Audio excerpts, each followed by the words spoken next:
Literally আমি যখনই কেকটা হাতে পাই তখনই গপাগপ খাওয়া শুরু করে দিই।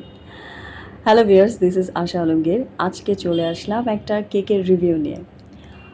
ইয়াম্মি হাউস অফ কেকের পেজ থেকে আমি সবসময় আমার সব অকেশনে আমি ওইখান থেকে কেক অর্ডার করি, বিকজ ওদের কেকগুলো এত ইয়াম্মি হয়। রিয়েলি নামের সাথে কাজেরও মিল আছে, এতটা ইয়াম্মি হয়, delicious and so tasty.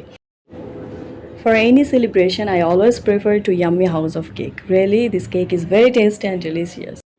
But এই ড্রিমি কেকটা আমি ফার্স্ট টাইম ট্রাই করেছি, বাট আমি প্রথমবার খেয়ে একদম এটা প্রেমে পড়ে গিয়েছি রিয়েলি। আর এই বক্সটা আপনি একাই খেয়ে ফেলতে পারবেন, বিকজ এটা এতটাই টেস্টি যেটা আপনার কারোর সাথে শেয়ার করতে ইচ্ছে করবে না। আপনি একাই এটা সাবার করে ফেলতে পারবেন অনায়াসে। আমার মেয়ে কেক একদমই লাইক করে না, but she was very excited to cut the cake, because তার ওই হ্যাপি টু বলে কাটতে ভালো লাগে। যাই হোক, মুখে কেকটা দিলে আপনার এক্সপ্রেশনটাই চেঞ্জ হয়ে যাবে, এটা আমি গ্যারান্টি দিচ্ছি।